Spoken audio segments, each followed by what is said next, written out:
Master difficult conversations without losing your cool. Have you ever walked away from a tough conversation thinking, I should have said that, or worse, why did I say that? Whether it is with your partner, boss, sibling, or friend, difficult conversations can feel like walking through emotional fire. But what if I told you there is a way to navigate these conversations with calm, confidence, and even grace? Stay with me because in this video, I'm going to share 5 expert strategies to help you handle any tough conversation without the emotional hangover. Hi champions, I'm Dr. Meghna Dikshit, author of You Matter, and I'm so excited to welcome you to our channel. Here we dive deep into the limitless potential of your mind, brain, and your body, and together we unlock the secrets to success. We help you heal from the past and prepare for an extraordinary future. If you're new here, make sure to hit that subscribe button and ring the notification bell. For my committed subscribers, welcome back. Your journey to mastering your mind and living your best life continues here. If you're ready to unleash your brain's potential, type ready in the chat box so we can take this journey forward. And by the way, I can also help you 2 more ways. We have included 2 valuable links in the caption below. First is to join my live seminar and learn how to train your brain and unlock your full potential to achieve all your goals. And second, get my book, You Matter. Start your personal growth journey with me today by purchasing the book and taking the first step towards transformation. Now let's talk about something we all want, a powerful communication. Let's begin with a story that many of us grew up hearing, but few of us understood through the lens of emotional intelligence. In the epic Ramayana, when Raja Dashrath announced that Prince Ram would be crowned as the next king, his third wife Kaikeyi was not pleased. She was no ordinary queen, she was a warrior, intelligent and sharp. But she locked herself in her chamber, refused food for days, and plotted the conversation with the king. When Raja Dashrath finally came to check on her, she delivered a calculated demand: exile Ram and crown her son Bharat. The king was devastated. There were no good options. The result? Ram's exile, heartbreak for Dashrath, and centuries of consequences. Now pause and ask yourself, was that an empowered conversation? Did it resolve or escalate the issue? Did it serve both sides or just one?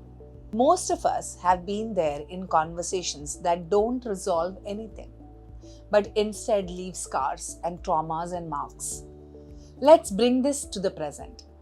Have you ever felt like your emotions took over mid-conversation?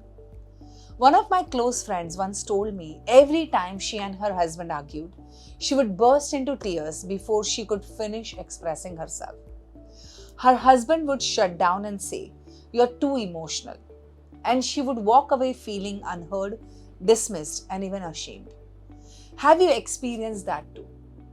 That sense that your voice somehow got drowned in a tidal wave of emotion. So here is your first step. Before you even step into a difficult conversation, ground yourself with these 4 questions. What is the purpose of this conversation? What assumptions am I already making about the other person's intentions? What are my emotional triggers? What are my deeper needs and fears? Now take a moment and pause. Reflect. Because clarity before conversation is your greatest superpower. I'm now going to share with you the 5 expert strategies. So let's dive into the 5 powerful strategies that can shift your next difficult conversation from destructive to transformative. Strategy 1. Prepare, don't script. Preparation is key, but scripting every word, that will make you sound robotic and completely miss the human in front of you. Instead, jot down 2 to 3 key points you want to express. Second, practice saying them aloud. Think of it like tuning your instrument, not performing a memorized symphony. Conversations are living, breathing experiences. So stay open, stay fluid. Strategy number 2, lead with empathy. One of the most powerful tools in your emotional toolbox.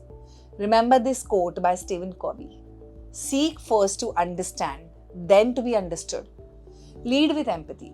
You will be amazed at how much softer the conversation becomes. Try saying, I would love to understand your side of things before I share mine. This seems important to you. Let's talk through it. When someone feels seen, heard, their defense is lower and real healing begins. Strategy 3. Stay calm and centered. Let's talk biology. Tough conversations activate your nervous system. You go into fight, flight, or freeze. Your breath is your bridge back to center. Try this before the conversation. The 4-7-8 breathing technique. 4 inhale, 7 seconds hold, and exhale for 8 seconds. Or during the conversation, it's okay to take a pause. Second is left nostril breathing. Inhale and exhale slowly through the left nostril only. It activates the parasympathetic nervous system, your rest and relax mode. This is not spiritual fluff, it's neuroscience. Strategy number 4. Be direct, be kind. Clarity is kindness. You don't have to sugarcoat or explode. You can be clear, calm, and compassionate all at once. Use I statements to stay rooted in your experience. Instead of, you never listen to me. Try, I feel unheard when I am interrupted. It's less accusatory and more rational. Being honest doesn't mean being harsh. It means being real with kindness. Strategy number 5. Aim for resolution, not victory. Tough conversations are not competitions. You're not trying to win, you're trying to connect. So ask yourself, how can we move forward together? What feels like a solution we can both live with? A resolution doesn't mean full agreement. It means mutual understanding and a shared path forward. This one shift from victory to resolution can change the entire tone of the dialogue. Here is a powerful step most people miss. Post-conversation reflection. After the talk, ask yourself, what did I do well? Where did I get triggered? What can I do better next time? Growth doesn't happen during the conversation alone. It also happens after. So take a moment, journal it out. Give yourself grace. You are learning and evolving. Difficult conversations are not meant to break us. They are meant to build us. They are the bridges between misunderstanding and connection, between resentment and resolution, between who you were and who you are becoming. And remember this, you are not your anger, you are not your fear. You are the awareness behind them. And that awareness is powerful. Now it is your turn. Drop a comment below and tell me what is one tough conversation you've been avoiding or you've had in the past. And which of these 5 strategies you've been using or are going to try first. And if this video gave you clarity or comfort, hit that like button, subscribe, and share it with someone who might need this today. And until next time, beautiful soul, stay calm, stay courageous, and remember, you matter.